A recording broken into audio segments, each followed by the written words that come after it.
But at any rate, again, she had that immediate success. She became an expert spoon plugger. She became so knowledgeable that if a student would ask me a question, I'd have my wife answer it. Wow. Just to prove a point. Once you have that initial success, to people like us, people that are competitive by nature, they're not going to quit till they got all the answers, or at least feel like they got most all the answers. You know, we never have all the answers, but I did reach a point in my time with Buck, and he was never one to praise anybody. He didn't like doing that for whatever reason. I don't know. I never asked. But I overheard him one time when he was talking to George Pazik at Fish and Facts. And he didn't know that I heard him say this. But he said, you know, George, I have found a real diamond in the rough. He's a little rough around the edges, but man, he's a good one. So that triggered me to keep on going, you know, and just a little bit of praise and so on and so forth. But it was a terrific opportunity being able to fish with him, not just to read the stuff and hear him talk about it. And, you know, we go out and eat, and I just mentioned something about one subject, and he would talk for an hour and a half about one particular subject, whether it's speed control, light conditions, whatever it was. And so that was a big part of my learning. However, the real learning was in seeing the results on the water. And there was a time, I believe it was somewhere around 1979, he did say to me in a quiet moment, I've taught you everything I know. There's nothing left for me to teach you. You got it all. So I remember that night, and I remember that was important to me, because my goal was, after that first day at Orange Lake, I wanted to learn it all. Or at least all he had.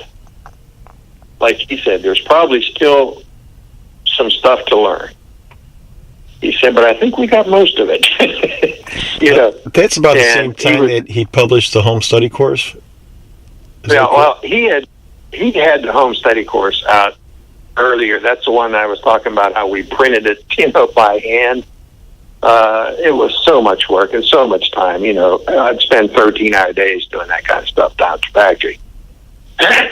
And there was just no, bringing the factory or bringing the information into the 21st century. It just wasn't happening. And I don't think was going to happen. Now, his genius was in making the discoveries. Right. And he made an awful lot of money from the lures, and in the early days when he caught them and nobody else caught fish. Nobody caught fish, but he caught fish. And he promoted it in a way, but the information was almost like he did get it out there, but I think in the beginning he wanted to let people know how stupid they were, but he didn't want to tell them everything. If that makes any sense, Right. I don't think he wanted to tell me everything for a time. It just force feeds you a little bit at a time, and I was working for him. So I don't know, and I never know to the day he died. I never knew the actual reasons that he didn't want to just shout it from the rooftops and make sure that everybody got the information and then let them decide who's going to be good and who's not. But the world has never really gotten the information. The Green Book, if everybody that loved fishing would just read that Green Book, it would change the community for sure. Mm-hmm. But I tried to get him to advertise it and do all kind of different things just to get that info out. But he never would do it. And the little spoon plugging clubs that would spring up, everybody had the book, and then Then he'd make sure everybody had the advanced material that was available, but that's as far as it went. And I always have been really saddened that I know the truth. The truth was this man was a genius like no other. And he was an amazing, amazing person. But hardly anybody knew it. And that's the sad part. Right. Because as you and I both know, the number one participatory sport in the country is fishing. Almost everybody fishes, one degree or another. But hardly any of those people know who Buck Perry is. And that's sad. It really is. That's why I was talking the other day. My wife said, we were just talking the other day. My wife showed me last night. I said, what do you do? She said, I made you a Facebook page. I said, no, you didn't either. I don't want to be, being deluged with people. She said, I can make it private. But she showed me this picture where I'm holding a 25-pound northern pike, back in the day. And it's a pretty cool picture. It reminds me of a lot of things, And she said, you should just do it. And then maybe come out with a newsletter or something, run a weekly newsletter or something. And if I thought that it might reopen the floodgates because of like what you and I talked about the social media, something that I am totally not familiar with. I know about it. I just don't know how to do it, Mm-hmm.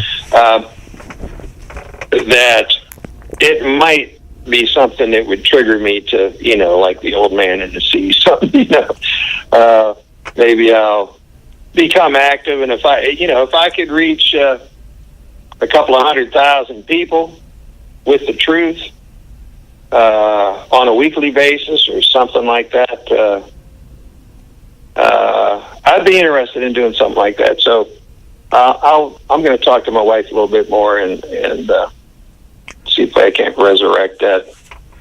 As far as me running out doing on the water schools and all that kind of stuff again, I would never do that again.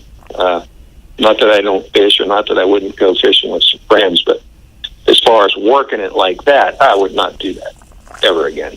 And I have no interest in running TV either because, we already did that, got the T-shirt.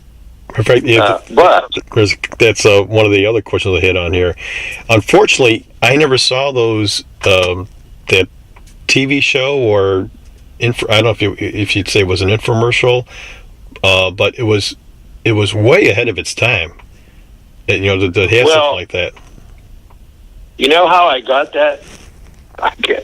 Kurt Gowdy was my MC. Now, you don't just get Kurt Gowdy. That was a big name. Do you remember him from the American Sports? Absolutely, yes. Okay. Well, his name was big, and his voice was so distinctive that if he would do a lead-in to a fishing show, every fishing guy would, or every hunter or fisherman would listen in because it's Kurt Gowdy. He's recognizable. So I got this call, and the writer for the Chicago Tribune, the old-time writer up there, he was friends. Yeah, he was friends with Kurt Gowdy. Well, I was doing those things in Illinois, and my whole way of getting around the buck won't spend any money thing, and I learned this from him when he wouldn't spend any money. But even after he retired, I used that, and I used it in Illinois. I wanted to get press, but I didn't want a little, the press the outdoor guys, so I'll give you a little complimentary, 2x2 inch kind of mention if you ask him for it out of professional courtesy. But what I needed pictures, I needed half-page stuff, I needed full-page stuff. Well, you can't afford to pay for that kind of advertising. but yet I wanted the people to know. So my deal was, and I did this for years, but I did it in Chicago as well. I would go to the sports writers, and I would say, introduce myself and say, I'm doing a show in your city, and your readers need to know about it. And then I would just tell them, I said, I know that you would probably give me a nice little blip in there as an announcement, out of professional courtesy, but that's really not what I need. I need you to write a story. I need you to write a piece on what's going to be going on Friday night at the so-and-so hall or at the so-and-so hotel. And I can only guess that you don't know at this point what I have to offer. You don't know if what I'm telling you is right or not. But I'm telling you, I've got some stuff that your readership needs to know about. And in the end, they'll be thanking you for presenting it to them. Now, in order for me to convince you that I have something of value, I don't want to show you any pictures. I don't want to do that. Here's what I want to suggest. If you pick a lake, some lake that you fish, or there's some lake that you would like to fish somewhere in your area, somewhere local or close to local, that I have never, ever fished before, ever seen before, and you and I will make a day and we will go fishing. And I guarantee you within 1 hour, we will be catching fish. You choose the lake. Every guy I ever challenged with that said, hey, you got a deal. I got a lake for you, boy. Where do you want to go? I said, you tell me. And I'd take them fishing. And, of course, I'd get a topo map that tell me what lake. I'd get a map. I'd do my little bit of homework, so when I launched a boat, I knew where I was going every time, One of the things with the really big papers, I suggested that I got to choose the day because I wanted the weather condition to be right, or at least as right as I could get it. And McNally tells Kurt Gowdy about this guy who came to Illinois, telling all these writers he could go anywhere in the state, catch fish. Within 1 hour, he'd be catching fish. And he said the funny thing is, he did it. Every time he did it. He did it with me. He did it with what's his name over there at Peoria, and did it with a guy down in St. Louis who wrote, and I picked up the East St. Louis people and all of that down in through there. And I had the Carbondale guy. I can't remember their names now. It's like 40 years ago. But the Carbondale guy went out. We went out to Natural Lake down in there that he said nobody ever catch any fish. Well, we're loading the boat. I mean, these lakes were full of fish because no one was tapping them, And in most cases, I never had to go below 15 feet to load up with adult fish. So I was getting all this press. I mean, I was getting full-page coverage. When I did my little talk in Chicago, I had 5,000 people sitting out there. The week before that, Nixon was speaking in the same room. Wow. And I had it down to a science. And then I'd go to the colleges and say, I have this educational program, but we don't have any money. But the state's letting it open to the fishermen. It's educational. I thought maybe you could help me out with a hall. You got a hall that'll seat 3,000. We really need it. They said, well, we can't do it for free, but how about if we do it for a janitorial fee? $25. Okay. So I get these big halls for nothing. I'm getting free press from taking a guy fishing for a half a day, complete with pictures. And we filled the halls. I did 2 in Chicago, 5,000 each time. We filled up the joint. Nobody else allowed in. Wow. Now, that's pretty amazing. And, of course, all I was teaching, and I opened every talk I ever gave, I opened it the same way. Gentlemen, I know you're looking at me thinking, what the heck does he know about catching fish? Let me tell you. A few years ago, I knew nothing about catching fish. And, oh, by the way, I have never had an original idea about a fish in my life, and I don't plan on having one in the future. But I'm going to share some information with you tonight that's not mine. This information is the true facts concerning fish and how they react to weather and water and how they move about in the lake from a daily and a seasonal standpoint, and how you and I can be more effective in catching them. And it's based on facts, not theory, but facts. Facts that were proven over many, many, many years by a guy named Buck Perry, known as the father of structure fishing. So let's not misunderstand anything. This isn't my idea of how to catch fish. These are the true facts from the father of structure fishing. So I gave Buck all the credit, never tried to take any credit for anything. And then I was just the messenger. I'm relaying to you what I was fortunate enough to learn from him, what he was gracious enough to teach me firsthand as I mentored under him for 10 or 12 years. Here's the facts. And I'm telling you, Jimmy, I'm telling you, you could have heard a pin drop in every one of those shows. It was like these people had never heard anything like that. And it proved to me that there is a market.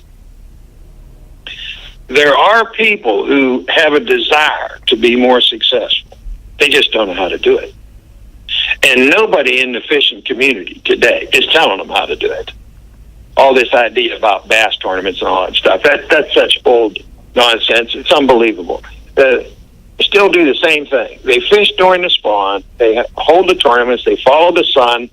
You know, we go to Okeechobee in February, and then we move up to Central Florida in early March, and then we go to Texas and end of March, early April. You know, you just keep following the spawn, show some big fish, and then everybody thinks they need 250 horsepower, and they need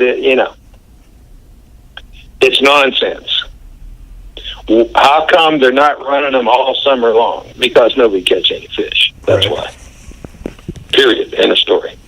So there are some people, and I always thought my market is not a guy who's looking to be recognized as some sort of hero because he won a bass tournament. My market is the guy who has two sons, and he works a job, and the only time he gets is maybe sometimes if he lives close to a lake, maybe on some evenings a week when the kids aren't in school, they get to go out to the lake, or on Saturdays or Sunday after church, they go out to the lake, do a little fishing on their home lake. How do I teach that guy how to catch fish so his kids develop this love for fishing, so that everything has this effect that's going to keep fishing where it's always been. You know, the most important pastime of people in this country. We got to get the kids catching fish. Right. Well, we can only get the kids catching fish if Dad learns, because it is a rather sophisticated approach. And 9-year-olds aren't going to learn it. They're not going to learn it until they're 14 or 15 or 16 when Dad's teaching them and they're going out with like me going out with Buck. I was just, at the time, I was in my 30s, so it's a little bit different. But, yeah, if I thought there was a chance we could wake up the fishing world again, I might get more and more active with it. But I know one thing. Buck used to say, fishing, nothing ever changes. I used to quote, in the Bible, talking about when the fishermen, fished all night long, didn't catch anything. These were professionals, how they earned their money back in the day. They came to the shoreline, and Jesus Christ was standing at the shoreline, and what are you guys doing? Well, we didn't catch any fish all night long, so they were coming in and basically giving up. And Jesus said to them, I want you to turn around and go back out there, but this time, launch your boats into the deepest water. That's in the Bible. And as the story goes, they caught so many fish that their nets were breaking. They had to call other fishermen in, to help them with the haul. And when Buck and I joked about that, we joked about it, but it wasn't a joke. Fish haven't changed. They live in deep water. And I'll tell you something else, Jimmy. Today, it's a lot different than when I started. When I first started my own personal, by myself, spoon plugging on Shenandoah Reservoir in Pennsylvania, I was catching all these big fish in 15 feet of water. Today, you got to catch the right weather to be catching the big schools of fish at 15 feet. That hardly ever happens anymore. Times have changed. The weather cycles have changed. And people don't understand about watercolor, the importance of watercolor and light and how it affects the fish. But the average spoon plugger today, even the average spoon plugger today, they barely ever fish to 20 or 25 feet. Occasionally, they'll try it, but they don't stay very long at it because they don't have much success with the 7 and 800s. So, the truth of the thing today is that, and I can go back, even going back 10, 15 years, if you're fishing for largemouth bass and you're not fishing to 35 feet, you're not really fishing. If you're fishing for smallmouth bass or walleye or northern pike or musky, and you're not fishing to 60 feet, you're not being thorough. You're not doing your job. And you're not going to be really successful catching the big schools of fish on a regular basis if you're not fishing to those depths. And I know the average spoon plugger today, he's fishing 15 feet. Right. That's what he's doing. Again, there are some exceptions. But I was talking to some people, spoon plugging club people, a few years ago, and they said, I said, you guys been working with wire? And he said, what do you mean? What do you mean what I mean? You mean you're not fishing with wire? 50% of my fishing anymore is with wire, unless I'm in Florida. 50%. I'm on wire every day. I'm not passing up the shallower stuff, but most every successful day of fishing that I can remember over the last 15 years, half the day was spent deeper than 25 feet. Now, most people would just raise their eyebrows at that and say, what?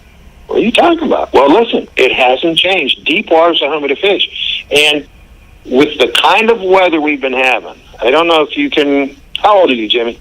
51. Okay. You're not old enough to remember this, but back in the 50s, when I was growing up, of course, even I was a kid in the 50s, but in the 50s, we would get snows in Pennsylvania, like 3-4 feet, and the weather would stay the same sometimes for 8, 10, 12, 14 days. In the summer, you get the same weather would stay there for 2 weeks. Weather never changed. Today, that's not happening. And people say, global warming and all that. Now, that's all a bunch of nonsense. But one thing for sure is that every 50 years or so, there's a swing. There's like cycles in the weather where the overall weather changes. And the real key to interpreting weather situation, of course, the number one thing is always light. But there are other circumstances. I can tell you about a time we were running a school out in Texas. And it was 106 degrees for 50-some straight days with not even one cloud in the sky any of those days. It was brutally washed out, brutally hot, but yet we caught fish every day. Every morning. Reason? There was stability. A fish wants stable conditions, and even bad conditions can become stable so that you can at least have some success as long as you have stability. But when you have a lack of stability in your weather, it's constantly changing, or changing every 2 or 3 days. It changes. It's almost impossible to get a really great movement of fish to 15 feet, or you're loading the boat. It's almost impossible. We don't have enough time in between the fronts, and so on and so forth. So today, way more than ever before, you better get good fishing deep. So then, of course, the next question comes, well, yeah, but when I fish deep, I really don't have much success. Well, that's because you're not good enough yet. And the not good enough answer is this. You first must get good at deep water mapping. That comes first. You got to be able to map a structure that's breaking at 45 feet into 60 feet. You got to be able to map that 45-foot break, the drop-off. Not just draw a little quick map of the bar up top where it's breaking at 15 to 19, you know. But you got to have that deep water all the way to the channel or all the way to the deepest water. What is my final break? Once you get good at mapping deep structure, then you can interpret that structure, but you can't interpret something that you don't have. So first, you got to get good at mapping. And then interpreting the structure, Buckall has it already written out for us. Where is the longest, narrowest, sharpest, deepest break to the deepest water in the area? There's my contact point. So you can interpret deep structure and end up hitting that spot over and over and over, like I had my Jake Wolf hitting that spot, catching all those big walleyes. He never caught a fish shallower than 45 feet that day and had 96 pounds of walleye. My wife's 13-pounder came from 60 feet of water. Now, sometimes the spoon plug on wire at 60 feet is too fast because it is, in fact, a crankbait. So you have to have some speed to get it working, and sometimes that's too fast at those depths. So that's when I run my river rigs. I do different stuff and break it down to where I'm actually trolling forward, but creating at least mid-stroke of my rod a zero speed control.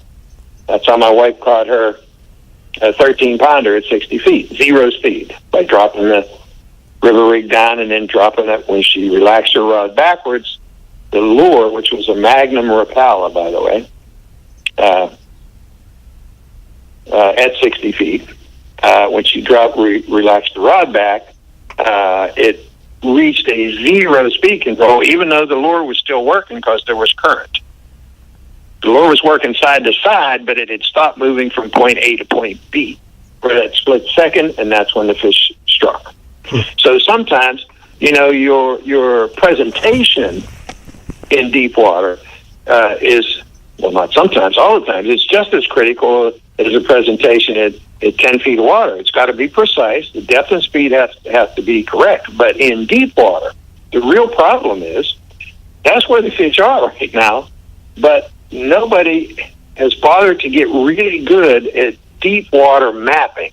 So therefore, they can't interpret where the fish will be in deep water because they don't have a good deep water map of at first identifying the structure and then finding all of the break lines on that structure that creates the structure.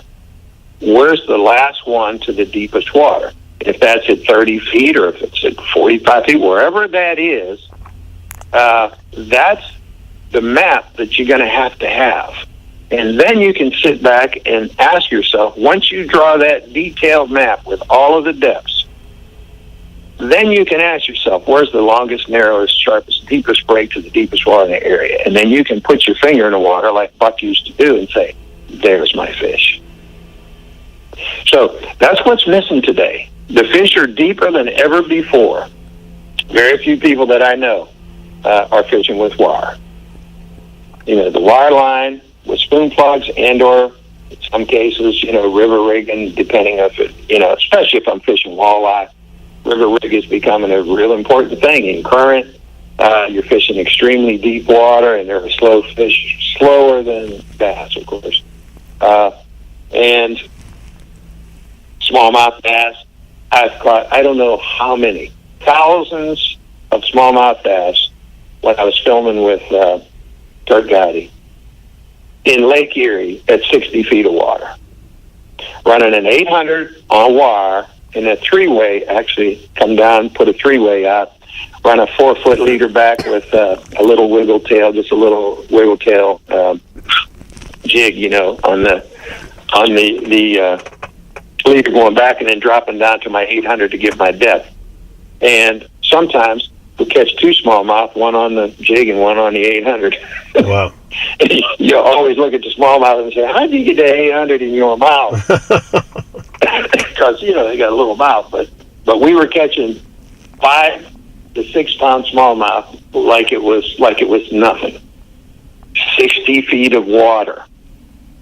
And this was a fall movement of fish. In the fall in the Great Lakes, all of the Great Lakes, the deepest water, because of how the glacier formed everything, the deepest waters is always where the deepest water swings closest to the shore is always on the southeastern side of the Great Lakes. Well, Erie is no different. But when you get what we call a good fall movement, when everything is really stable, in Lake Erie, that's around, it's around Halloween. Sometime late October, all the leaves have changed, and it's beautiful, and the weather is really normally very stable. You've got, sort of warm, sunny days, 70, 72, cold nights, and the fish have this good fall movement where you're getting water temperatures that create this good fall movement activity, which brings some largemouth in some reservoirs up to 10 feet of water. In Erie, it brings the smallmouth in big schools to like 60 feet of water, 45 to 60 feet. And we were just loading up and loading up and loading up. But if I didn't have, and of course Lake Erie, it's like in Florida, if you're not trolling, I mean, come on, That's like going out in the ocean and saying, I'm going to start casting to a spot. No. You're going to be trolling to locate the fish. And then, of course, once we'd locate a big pile of fish, then we'd just drop some jigs down and bump it once or twice on the bottom and reel up your big smallmouth. But trolling is how we locate the fish. And again, wireline, 800, so deep water, mapping, interpretation, presentation, and today it's what's needed. And the weather conditions have had a lot to do with how deep the fish have been, even more so than the old days. Like when Buck came out with the Green Book, he didn't talk about wireline, because he could go into almost any lake in the Midwest and go to 15 feet and have all the big schools of fish you ever wanted to have. 15 feet, 100. 100 on no bow, load the boat. A lot of times he'd load the boat by the time he got to 200 with no bow. 10, 12 feet, load the boat. Well, those days, man, I can't even remember the last time I was loading the boat at those depths. Right. When deeper water was available, that's what I'm saying. So, yeah, it's a deep water game today. And again, if somebody said to me, how do I really get good? I've got some background in buck stuff, but how do I really change the game now? For me and my family, how do I change the game? You need to get good at deep water mapping and interpretation and in presentation of lures. And it's one of the things I remember Don Nichols came up to, he's in the Green Book, he's mentioned in the Green Book, the pilot. He came up to Canada and fished Winnipeg River all the time. He came up every year for, 20 years or something. Every time I'd see him, he'd be over, when I'd come across him, he'd be over closer to the shores, running 15 and sometimes 20-foot break lines and not catching any fish. And he was a very proud guy because he had caught a lot of fish. He was from Illinois. He caught a lot of fish with buck in the early days, just running, like I said, running down to 15 to 20 feet max. And he was doing that up in Canada, and I approached him one evening at the restaurant, and I said, Don, I saw you fishing today. I don't know if you had much luck. I said, we've been loading the boat with big walleyes. I'm talking from 6 to 10 pounds. But all the fish are in 45 feet of water. He said, yeah, I saw you out there catching some fish. I'm happy for you. Thanks. He's so proud. I saw him all week long. He's still over there in the banks, and he was not catching fish. And he wasn't, again, I'm not trying to downplay Don Nichols. I'm just telling you, he wasn't more than 75 yards from me from me and my students, who were all guys that, he'd forgotten more about fishing than they probably would ever know. Some of these students that I had, they were all out there catching 6, 7, 8 pound walleye, and he's not catching nothing, but he didn't move out. And I think as I look back on it, maybe it was that he didn't have any wire line. But of course Buck talked about wire line to the inner circle all the time. Buck told me, and now that I'm thinking about it myself, you're making me think back just because of our conversation here. But I remember Buck saying to me, I'm going to guess this was somewhere around late 70s. He said, I believe wireline is going to be the future of our game. Going to have to get good with wireline. Well, he used wire, but he didn't use it nearly as much as I did. But I was doing a lot of the actual fishing in the Canadian schools and that, And you have to produce fish or the school loses credibility. It doesn't matter about seasonal movements or how bad the weather was. People only remember, did I catch fish or didn't I? And if I hadn't had my wire line, there would have been no Jake Wolf. There would have been no Illinois deal, Wow. And there was no way that I would have caught. Let me see. I'm guessing that the walleyes we caught over 20 years, over 10 pounds, at least 3,000. But let's put it this way: 9 to 10 pounders, at least 3,000. Wow. I'd have never caught any one of them if I didn't have wire line. So that's wire line and spoon plugs. Wire line and river rig, but wire line and spoon plugs. When the fish were relatively active, even though they were deep, they were active, but they were deep. 45 feet. I'm running an 800 spoon plug and just catching one right after the next.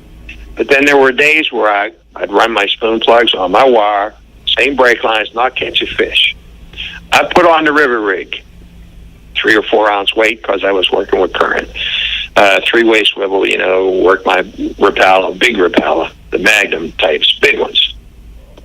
Run that back because it floated, and I'd get my weight down there and I'd be bouncing my weight off the bottom, but trolling forward, relax the rod back till I hear it feel the weight hit, just like running a normal river rig deal. But I'm running it at 45 feet to 60 feet, catch one fish after the next, but always as I was dropping my rod back. In other words, as I dropped the rod back and the weight hit the bottom, the lure, which was wiggling in the current, had come to a 0 speed. I'm covering water by trolling forward, but I would create on every stroke of that rod, I would create a 0 speed control, then it'd be a little faster speed control, and then I release the rod again, and it's back to a 0 speed control. Every fish, when they weren't active, I would catch as I dropped the rod back, 0 speed control. So once you map and interpret, and this was basically running the upstream side of a saddle, a deep saddle, and it was quite extensive. So you could catch fish all along it. There was a few key spots, like an inside hook and a little finger and some key spots. But the point was that some days you'd catch them all on spoon plugs. Other days you'd have to slow it down to 0 speed control. So once you've done your mapping and interpret the spot and so on and so forth, then the presentation in deep water becomes just as important. Because in the end, you have to create a double speed control if you want to catch fish. So what most people aren't doing today, even the spoon pluggers, they're not working deep. Probably because they don't feel confident that their mapping of the structure or their interpretation of that deep water feature is correct. So they might run a few deep lures once or twice, and then they go back to doing what they were doing before that because they don't have success. But I'm stating today to all your friends in your club, you want to really jump your success rate, you got to start fishing deeper. until there might be some one of those 50-year weather change swings again, and all of a sudden we're seeing a lot of real stable weather and so on and so forth. And of course, everything's on a daily basis, but I'm talking in general terms. We've had very unstable weather conditions and not favorable to good movements of fish. But the fish are still there. They're existing. They're living. And if you get good from 0 to 60 feet, you're always covered. If the fish are deeper than 60 feet, you may as well just go to a ball game or something, do something else that day. But I can't tell you how many fish over the last 10 years I've caught at 60 feet. Lots. Yeah. And I'm not even talking about, we talk about the tournament guys. I don't know if you heard this story, but Buck sort of wrote about it in the Fishing Facts story once, although he didn't really tell the whole truth. He made it out to be like a mapping, lesson for the readership. But the truth was, when the tournaments were going on, and he told Gray Scott, you want to make it equal for everybody, don't allow any trolling. Well, then he made it even worse by having them all during the spawn, following the spawn around the country, Like, what kind of talent does it take throwing into 2 feet of water? I mean, come on. Right. Anybody can do that. You don't have to study Buck's book to be able to do that. At any rate, he was really so anti-tournament, Buck was, that, we never even talked about it. We were just going out doing our educational classes in schools and stuff. And promoting certain lakes and printing with his hand printers the advanced materials. I laugh at that today. At any rate, when we were laughing at all this tournament stuff, Buck called me one day and says, "You got to get down here right away. Something going on." Now, I was still living in Pennsylvania. I raced down in my Chevy van. I raced down to North Carolina. What's going on? He said, "Well, I want you to take Tommy, my old ex-partner Tommy." He said, "Get a hold of Tommy. I want you guys to go out to fish a tournament." I said, "What?" Because we knew how anti-tournament he was. He said, "They're having a musky tournament at Pomme de Terre." He said, "Pomme de Terre is where the heck was it at? Missouri, somewhere out there. I don't remember. I think it is Missouri. At any rate, it was a big reservoir, Pomme de Terre, Terre. And he said they wanted to make it the musky capital of the South. So they started stalking muskie into this reservoir 10 years ago, and they're having a muskie tournament, and they allow trolling. So he said all of the big name, quote, muskie guys, I forget who all they are, it's been so long ago, but a lot of the guys some wrote for Fishing Facts, and there were a lot of that Wisconsin, Minnesota gang. They were all these known muskie guys. That was their specialty, muskies, And he said they're all going to be there. It's a weekend tournament, and it doesn't cost that much. I'll pay your entry fee to get in. And at the time, I'd written a couple of stories for Fishing Facts. He said, "Now, here's what I want you to do." He said, "I want you to go out there incognito, in your jeans and T-shirt." I said, "I'm always in my jeans and T-shirt." That's who I am. So he says, "No, but you don't tell anybody who you are." Well, nobody knows me anyhow. Well, maybe from a couple of the stories I wrote in Fishing Facts. He said, "But you don't mention Fishback. You don't tell anybody who you are." And he said, "You fish this thing." He said, "If you could even place, so you don't have to win it, but if you just place, man, we'll play it up in Fishing Facts, and, spoon pluggers will get a good deal out of this, And he said, "If you don't place," he said, "then you can tuck your tail between your legs, get out of town. Nobody knew you were there." He didn't know enough about my personality at that point to know that's not the way I play. I'm there to beat somebody's head in. I'm there to win that thing, period. So we go out there, and sure enough, it's this huge reservoir. It's got two big arms. If you just drew, like, a picture of, almost looks like two lakes meeting down at the dam, two separate lakes. And we were putting in, there were 7 different marinas that all were housing guys. They had 200 entrants into this thing. And all you won was like a boat and motor and electric trolling motors. People were donating stuff. You'd win prizes. The Buck wanted to do it for the exposure, the spoon plugging. Well, Tommy was pretty darn good, and of course, at that point, I'd been doing it for quite a while. So we were on our game, no doubt about it. But when the place where we put in, it was down near the dam where we were staying. Our resort, the guy had a restaurant there. So the first moment we got there, I was starving. I said, let's go to the restaurant. Before we even check in, let's go to the restaurant. I got to get something to eat.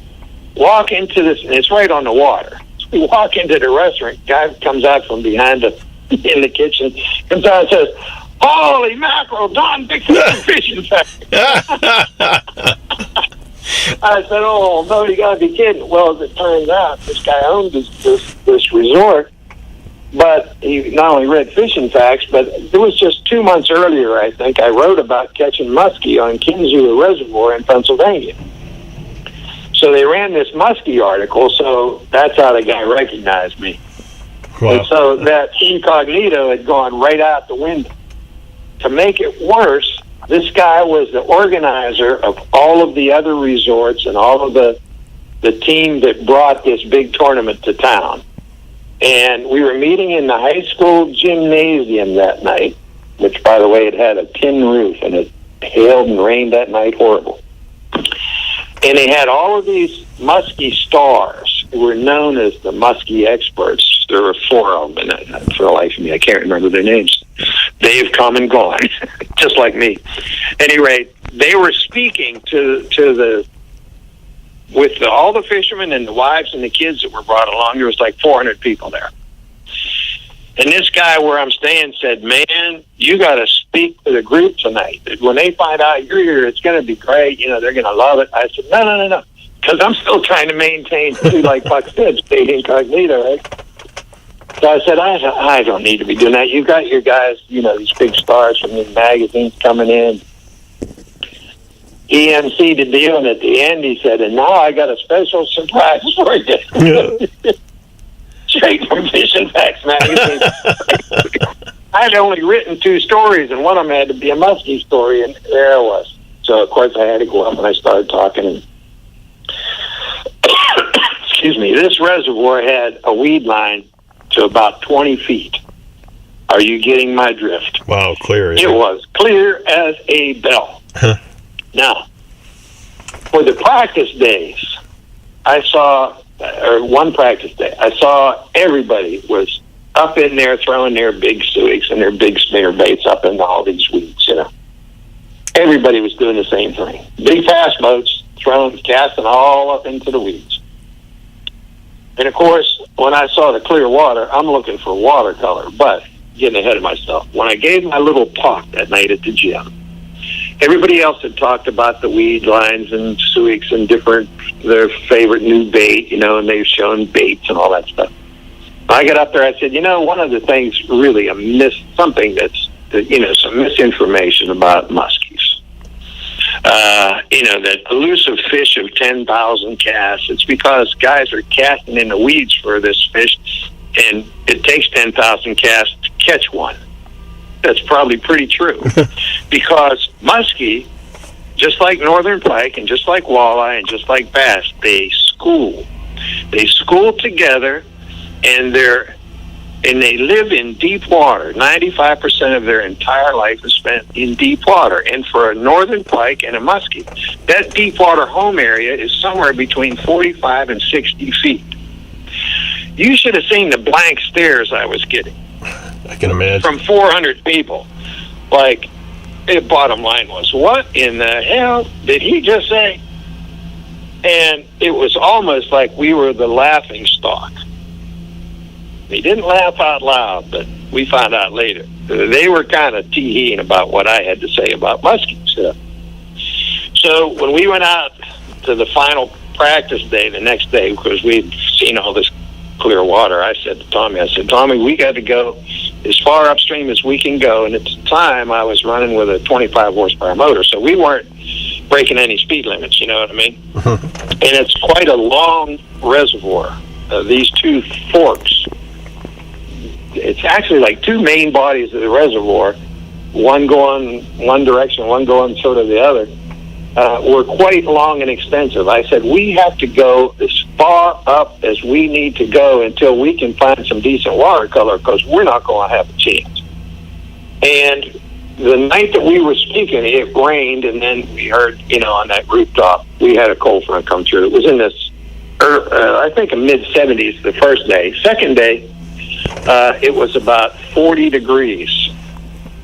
I think that was the high for the day. Wow. It was miserable. It was just coming into the fall, And I said, we got to go as far up as we need to go to find some watercolor, because there's not going to be very many fish caught. If we could catch one, we'd have a chance, I'm thinking.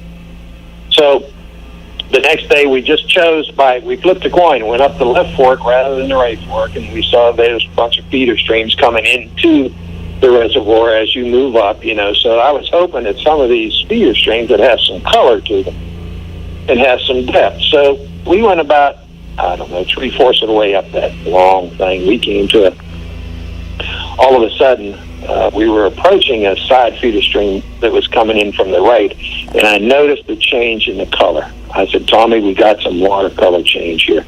We need to go ahead and run into this side feeder stream.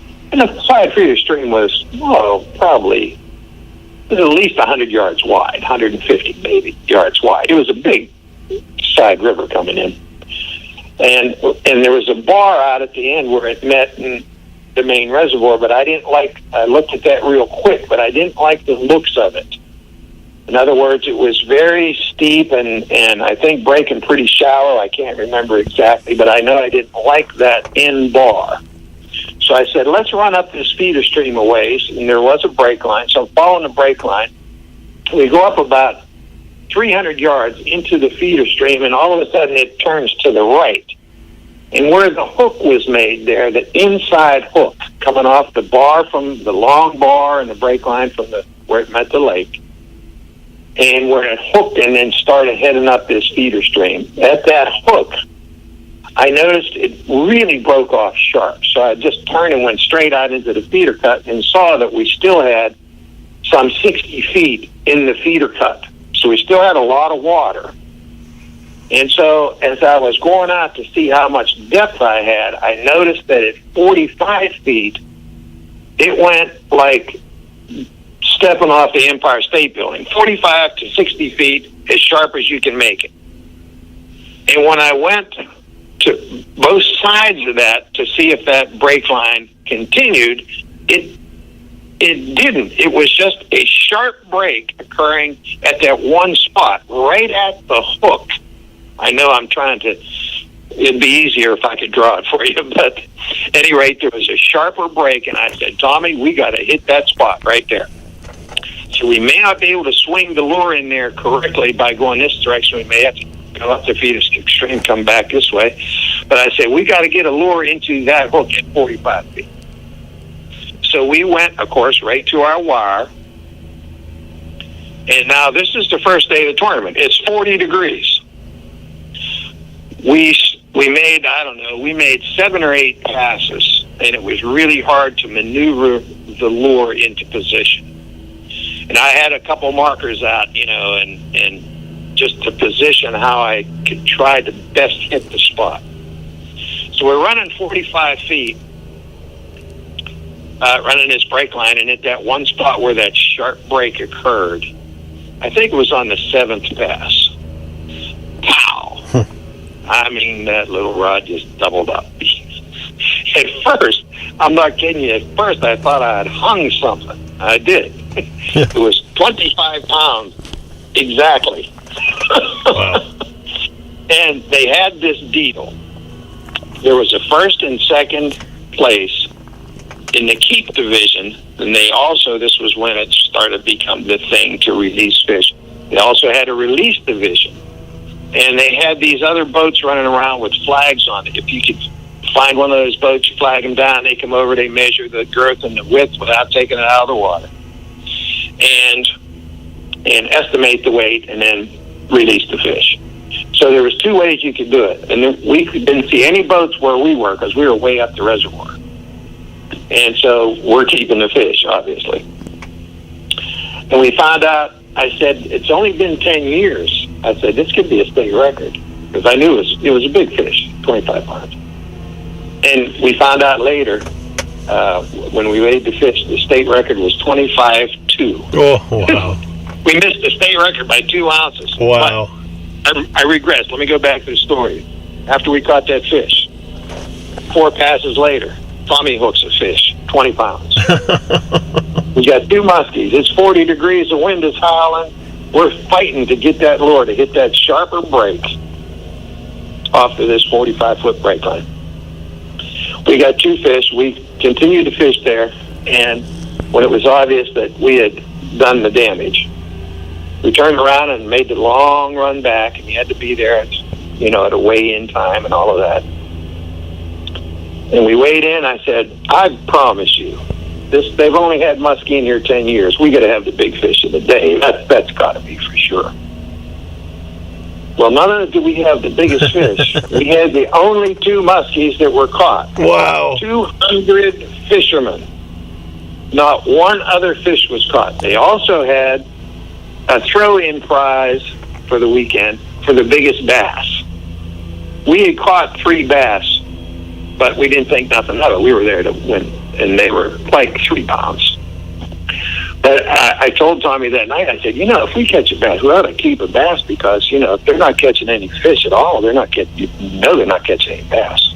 So if we happen to catch a bass in our muskie hunt, we should keep it. So the next day, obviously, we go exactly where we were the day before. We hit 2 more muskie, and that day, because of what we had done the first day, we had one of these boats with the flag follow us. So when we caught the first one, we called the boat over. They measured it, estimated 22 pounds, something like that. And about a half hour later, we hit another one, about 22 pounds, something like that. There was a school of 20-pound muskie living on this spot. And we went in that day, and one young kid, 18-year-old, who was with his dad, but was fishing a tournament, caught a 30-incher, just legal. That was the only other muskie caught in 2 days of the best fisherman in the country, muskie fisherman. And the last day, during our little foray up that good watercolor deal, we caught a 6.3-pound largemouth. Wow. Guess what? We won the first place in the keep division, second place in the keep division, first place in the release division, second place in the release division, and the biggest bass. Wow. We won everything. And again, it wasn't that we're geniuses, but it was more proof in the pudding that if you can map deep structure and you're prepared to make a deep water presentation, especially in those conditions, there was really next to no hope, like a less than 1% chance that somebody's going to catch a big fish up in those weeds. During that horrible cold front, drove them all downstairs. They were downstairs, period. We caught 4. Imagine if we would have had a good weather condition. Right. I've been in a school of muskie before where I can remember one time at Kinsey Reservoir catching 9 fish on one movement, muskie, on the same spot, on a finger on a bar. So this was horrible conditions, but we knew when we caught those fish at 45 feet, we knew those guys casting those, weeds, they weren't going to catch any fish. Now, there's always some lucky dude that lucks into one, some accident somewhere. So we kind of figured that was possible. But after the first day, we knew that those guys were dead. There's no way they could beat us, period. And then we caught 2 more in the bass to put it all to bed. We had to rent one of those rental big rider trucks to get the boats and motors and the canoe and the electric motors and the gas motors, all of the prizes. We had to rent a truck to drive it back to North Carolina. Wow. And when we got back, we told Buck we had this trophy. I'm not kidding you. It was it's higher than your kitchen table. It was a big one. It was one of those 4 foot, 4.5 foot, big, huge trophy. And Buck said, "Man, I'm going to write this up in fishing tags. This will be great." We said, "Okay, great." And remember I told you he was always a little bit reluctant to give credit where it was due. He didn't want to blow your mind up too much to where you got to thinking that you were pretty good, So he wrote this article. I have a copy of it somewhere he said 2 spoon pluggers went out to Palm de Terre Reservoir out in Missouri, and they sent me a picture back of this structure right there, and they said they had caught some musky there, and they asked me if I could identify the exact spot where the fish came from. And he said, naturally, I chose this spot right here. And he marked this sharper break, where the contour lines all came real close together right at that one spot, and then wide back out again. So he said, where else would they be? So he did this whole story about fishing the sharper break, and not once did he mention my name. He didn't mention the tournament. He didn't mention that we won everything. He didn't really play it up. And, all the spoon pluggers on the inner circle, they knew what happened. But when you read the story that Buck wrote, you wouldn't have had a clue as to what happened. At any rate, it was, I have to tell you, I wish I'd had all my spoon plugging buddies, you included, and all your buddies, be at that dinner, because there was an awards dinner at that tournament. The same people that were laughing at what I had to say on Friday night were sitting there with their fist in their hands. In fact, one of the pros made a joke in that Friday night thing about, I don't know, you're talking about, speed control, I don't know, any musky I ever caught or light conditions. I think I was talking about light conditions, which drives them deep, He said, any musky I ever caught had his eyes open. And, had the 400 people laughing. And, if you really knew me personally, that pissed me off pretty good. So at this dinner, at this awards banquet, my partner and I, we could hardly contain our, dignity, really. I mean, we did, but it was hard. So they said, okay, let's get to the presentations now. And everybody had all these thought to be big-time professional musky guys. They had their nose down in their plate of baked beans. They weren't even looking up. They said, in the second place in the release division, the winner is Don Dickson and Tom French. Hey! People clap. We come up, we pick up this little trophy and go back. And we sit down. They go through this whole process. And he said, now, the winner of the biggest fish in the release division, let me see here, Don Dickson, Tom Francie. And we get up there, cheering, go up, pick up our other little, it's a smaller trophy, and go back to our seat and sit back down. So, okay, let's get this bass thing out of the way, because there was a bass, the biggest bass, and there was only one bass turned in, and that was, let me see here, that's Don Dickson, Tom Francie. Yeah, they cheer, and then when they announced the biggest fish of the tournament, by the time we get to the last one, they said, okay, let's not let them walk all the way back down to their seat again. They won it all. Let's get this. Okay, and half the guys booed,